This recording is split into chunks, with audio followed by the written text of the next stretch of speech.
Good morning, everyone. I'm attempting to care. Good old Brent Andrews. Gotta love him. He sent me a couple of pictures a day or so ago, and I think you all might be very interested in this.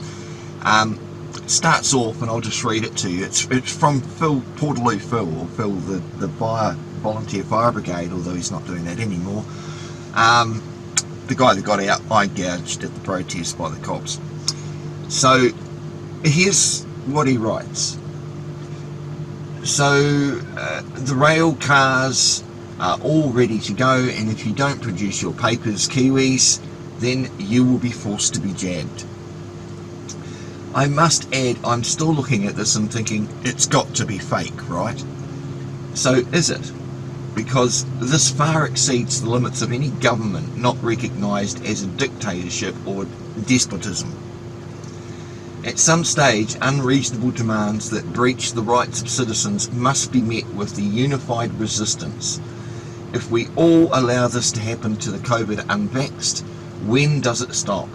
When we allow a government to enforce tyranny to any one of our fellow Kiwis, to force a medical treatment or part of an experimental known to have a significant adverse reaction response rate on those who are fine without it, we've all been complicit in a tyrant regime. Do not let this happen. Post any similar letter if you receive one to confirm this is not a hoax. We must prepare to fight for our rights before they attempt to forcibly take them. Well said, Bill. This is what he sent, or what was sent to him. It says, "Dear Mr. " he's taking, obviously he's in here with Christchurch, but not to worry. COVID-19 Public Health Response Act 2020 legislation is changing, and from the 1st of June 2022, so less than a month away, it will be mandatory to be vaccinated against COVID-SARS-2. I don't see why, considering it's not even a problem anymore, considering the other variants are going. And I get that the COVID-19 Public Health Response Act 2020 Section 4 says it's to mitigate and prevent the outbreak. Clearly the vaccine is doing neither, so the law is not fit for the purpose. It's not worth the piece of paper it's written on. You'd probably get more use out of it in a toilet after a good dump. But I'll carry on. Our records show you have not received your first vaccination. This is necessary to keep yourself, your whānau, and the community safe from the harmful effects of COVID-19. Any full and part-time workers, employed or voluntary, private and public, who fall under these roles must receive their first dose of the vaccine by 11:59, 1st of June 2020. We all know how SARS-CoV-2 is just a stickler for time. So, 11:59 on the dot. They must receive their second dose by the 1st of August 2022. If eligible for a booster, they are required to have this by 11:59, the 1st of October. So it sounds like the next 4 months they're trying to mandate everybody, because it doesn't say, it says any full and part-time workers, employed or voluntary. So if you want to volunteer your time, they're going to force you to be vaccinated to volunteer work. That is absolutely against your, and let's point out, in the New Zealand Bill of Rights, Section 8, 9 and 10 are the only absolute rights you have. The rest of the rights can be reasonably justified, provided there is reasonable justification. They can be limited. They're subject to Section 4 and 5 of BORA. But Sections 8, 9 and 10, right to life, I believe it's right from medical experimentation, and the right to be free from torture, or ill treatment. Those are 3 absolute rights that cannot have reasonable limitations put on them, okay, or justified limitations. So yeah, booster are required by 1st of October 2022, in line with the changes to the vaccinations order that came into effect on the 1st of April 2022. So it'll be the vaccinations order that came into effect. Notice they're not stating what vaccination order.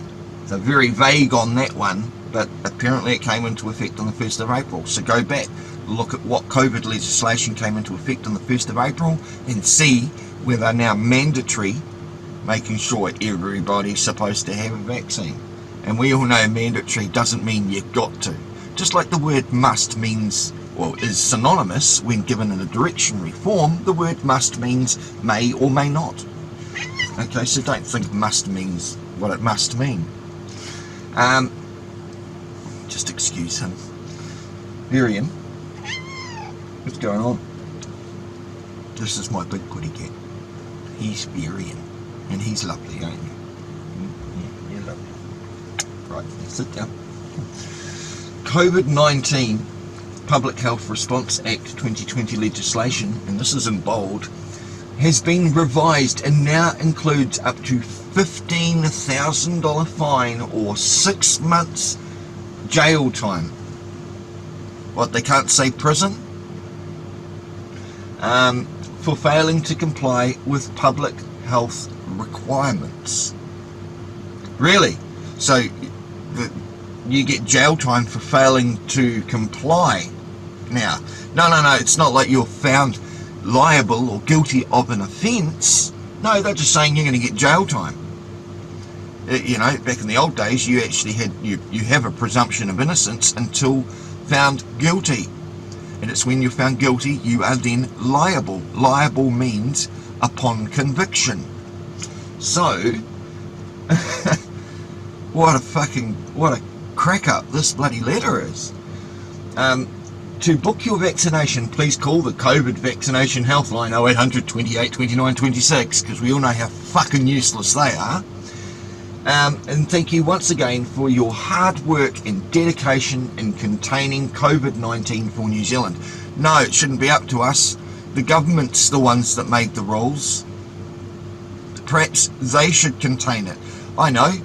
Why don't you take the 120 odd people that hang around in that fucking wasp nest in central Wellington and take them for a long walk or a short pier? Because until you get rid of, and people say, how do you dissolve government? As me and Brent have discussed before, the only way for government to be dissolved, it's not up to the Governor General, it's up to the Prime Minister. And what Prime Minister is going to go and say, oh look, I want to chuck it in, let's dissolve government, I don't want to be PM anymore. That ain't going to happen. The only other way to have government dissolved is to go to High Court, where it has inherent jurisdiction, the only court, small district court, court of appeal, Supreme Court, they all have only statutory jurisdiction. They do not have inherent. So you have to go to the High Court and seek a writ from a judge ordering the PM to dissolve Parliament. That is the only other way to do it, people. Now, as far as this COVID legislation is concerned, someone needs to challenge it under Section 10 of BORA, because you don't need to, there's no justified limitations there. Under Section 10 it needs to be challenged in court. Section 10 of BORA, that Section 4 of the COVID-19 Public Health Response Bill is not fit, the whole bill is not fit for its purpose, given the purpose was to stop and mitigate the spread of COVID. Well, you're seeing tens of thousands at the high points there getting infected each day. So, did the bill work? No. So, if anyone else is getting these letters, feel free to use the red ink if need be, but send them to me. I'm happy to post them up and let everybody know what's going on, because this is for educational purposes. It's not meant as medical advice or legal advice. I'm not a lawyer. wouldn't dare claim to be. I mean, I don't want to be Peter from the Mary Rangers and get charged and locked up in prison for saying that you're going to charge people for representing them in a court process when you're not a lawyer. That's illegal, Peter, and you don't mix jurisdictions. Perhaps Peter and Monica need to sort those ones out too, but it's, you know, you cannot offer legal advice if you are not a lawyer. It is an offence. You will get charged and you'll get locked up just like Peter did.